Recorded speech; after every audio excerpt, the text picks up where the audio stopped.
সাজিয়ে গুজিয়ে দে মোরে সজনী তোরা, সাজিয়ে গুজিয়ে দে মোরে,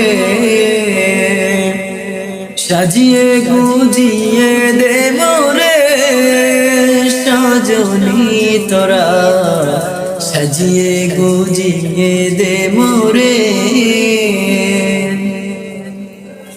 বরই পাতার গরম জলে শোয়ায় মশারির তলে, বরই পাতার গরম জলে শোয়ায় মশারির তলে, আতর গোলাপ চন্দন মেখে দে সাজনী তোরা, সাজিয়ে গুজিয়ে দে মোরে। এত জমিন এত বাড়ি আমি কি সহিতে পারি, এত জমিন এত বাড়ি আমি কি সহিতে পারি। সাদা কাফন আমায় তো পরাই দে সজনী তোরা, সাজিয়ে গুজিয়ে দে মোরে। দুনিয়ার মুসলমান ইমানদার আল্লাহর গোলাম খেয়াল করে শুনবেন, রব্বুল আলামিন কোরআনে কারীমের মধ্যে বললেন, আল ইয়াউমা আকমালতু লাকুম দীনাকুম ওয়া আতমামতু আলাইকুম নি'মাতি ওয়া রাদিতু লাকুমুল ইসলাম দীনা। রব্বুল আলামিন বলেছেন, আজ আমি তোমাদের জন্য তোমাদের দিনকে পরিপূর্ণ করে দিয়েছি এবং ইসলামকে তোমাদের জন্য দিন হিসাবে মনোনীত করেছি। পরিপূর্ণতার কথা বলা হয়েছে, ইসলামকে পরিপূর্ণ দিন হিসাবে মনোনীত করার পর মহান রব্বুল আলামিন কোরআনের মধ্যে আবার বললেন, ওয়া ইয়াবতাগি গায়রাল ইসলামি দীনান ফালাই ইয়াকবাল মিনহু ওয়া হুয়া ফিল আখিরাতি মিনাল খাসিরিন।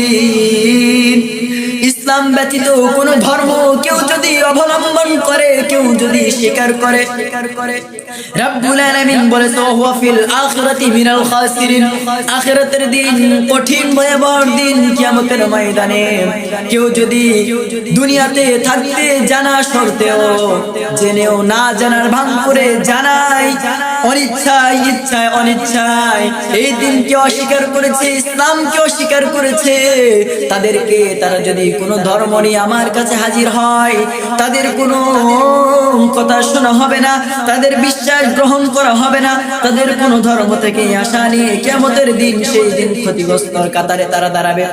কিয়ামতের দিন তারা বলবে, আল্লাহ আমি জানতাম না, আমি জানি না, কিন্তু মহান রব্বুল আলামিন কোরআনে বলে দিয়েছেন, ওয়া ফিল আখিরাতি খায়রা ওয়া ফিল আখিরাতি খায়রা ওয়া ফিল আখিরাতি মিনাল খাসিরিন। তোমরা কিয়ামতের দিন আখিরাতের ময়দানে তোমরা যদি বলো আমি জানি না, তোমাদের জানানোর জন্য লক্ষাধিক পয়গম্বর লক্ষাধিক রাসূলুল্লাহ সাল্লাল্লাহু আলাইহি ওয়াসাল্লাম প্রেরণ করা হয়েছে, যুগে যুগে কত নবী এসেছিল তোমাদের দিন বোঝানোর জন্য, দিন তোমাদেরকে বোঝানোর জন্য, কিন্তু তোমরা বুঝো নাই। অনেক নবী করিম সাল্লাল্লাহু আলাইহি ওয়াসাল্লাম দুনিয়াতে এসেছিলেন। রমজান মাসের 2 তারিখে তাওরাত অবতীর্ণ হয়েছিল, আর 6-8 তারিখে জাবুর কিতাব অবতীর্ণ হয়েছিল, ইনজিল অর্থাৎ বাইবেল অবতীর্ণ হয়েছিল। জাবুর অবতীর্ণ হওয়ার 1500 বছর পর তারপর রমজান মাসে 17 অথবা 18 তারিখে কোরআন নাজিল হয় মুহাম্মদুর রাসূলুল্লাহ সাল্লাল্লাহু আলাইহি ওয়াসাল্লামের উপর। শবে কদরের রাতে আল্লাহ তাআলা পুনরায় কোরআন কি নাজিল করে দেন, পুনরায় কোরআন আমার আপনার প্রিয় নবী হযরত মুহাম্মদুর রাসূলুল্লাহ সাল্লাল্লাহু আলাইহি ওয়াসাল্লামের উপর নাজিল করেছিলেন। অর্থাৎ আপনি জানেন কোরআন শব্দ দুনিয়াতে কত মানুষ মরে যায় চলে যায়, একবার ফিরআউনের দিকে তাকিয়ে দেখেন, একবার নমরুদের দিকে তাকিয়ে দেখেন, একবার ফিরআউনের দিকে তাকিয়ে দেখেন, তার লাশ ছিল এখনো রয়েছে মোমের ঘরে বন্দী, কিন্তু মাটিও খাই না, পোকামাকড়ও খাই না। কত রাজার বাদশা ছিল, এই ক্ষমতা ছিল দুনিয়ার, পুরো দুনিয়ার ক্ষমতা ছিল, পুরো পৃথিবীর ক্ষমতাই ছিল, তারাও এখন নাই, তারাও চলে গেছে। সুতরাং তুমি ক্ষমতার বড়াই দেখিও না, ক্ষমতার বড়াই দেখিও না, তুমি একদিন চলে যাবা। বড়ই পাতার গোসল করা শেষ, জমিন ত্যাগ করে চলে যাবা পরকালের দেশে। পরকালের জমিনে এত জমিন, এত বাড়ি, তোমার কিছুই যাবে না সঙ্গে, শুধু যাবে তোমার সাদা কাপড়। এই সাদা কাপড় ছাড়া আর কিছু যাবে না। কিসের এত অহংকার, কিসের এত রক্তের গরম, টাকার গরম, ক্ষমতার গরম, সব ধুলাই মিশে যাবে। এমন একবার চিন্তা করে দেখেন, ফেরাউনের মতো ধনশীল ব্যক্তি, ক্ষমতাশীল ব্যক্তি এখন নাই, দুনিয়া থেকে চলে গিয়েছে। আপনার আমার মতো ব্যক্তি যাইতে কয় মিনিট সময়, কুল্লু নাফসিন যায়িকাতুল মাউত। প্রত্যেকেই যারা যারা এই পৃথিবীতে এসেছে, প্রত্যেককেই এই পৃথিবীর মায়া ত্যাগ করে চলে যেতে হবে। এই পৃথিবীটা একটা মায়ার জাল। দুনিয়াতে এসেছিলাম আখিরাতের বাজার করার জন্য। কিয়ামতের দিন ওই সমস্ত লোকেরা হাই হাই করবে, দুনিয়াতে গিয়েছিলাম আখিরাতের বাজার করার জন্য, কিন্তু বাজারে যে ব্যাগটা হারিয়ে ফেলেছি, বাজারে নিয়ে আসতে পারি নাই। তারা আফসোস করবে, আল্লাহ একবার সুযোগ দেন, আর একটিবার সুযোগ দেন, কিন্তু তাদেরকে কোনো সুযোগ দেওয়া হবে না।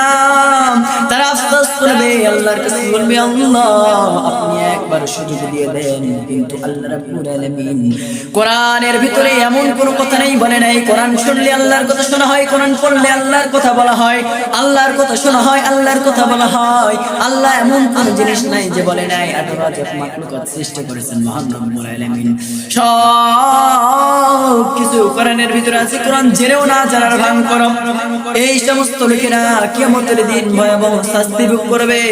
আল্লাহ তাআলার দয়া থেকে তারা দয়া পাবে না, রাসূল করিম সাল্লাল্লাহু আলাইহি ওয়াসাল্লামের দয়া পাবে না। এরা শুধু হাই হাই করবে, আর কিয়ামতের ময়দানে কামড়াইতে আইতে করে চিন্তায় পেরেশানি, আঙ্গুল কামড়াইতে কামড়াইতে কবজি পর্যন্ত চলে যাবে, কেউ বুঝতে পারবে না সেই কিয়ামতের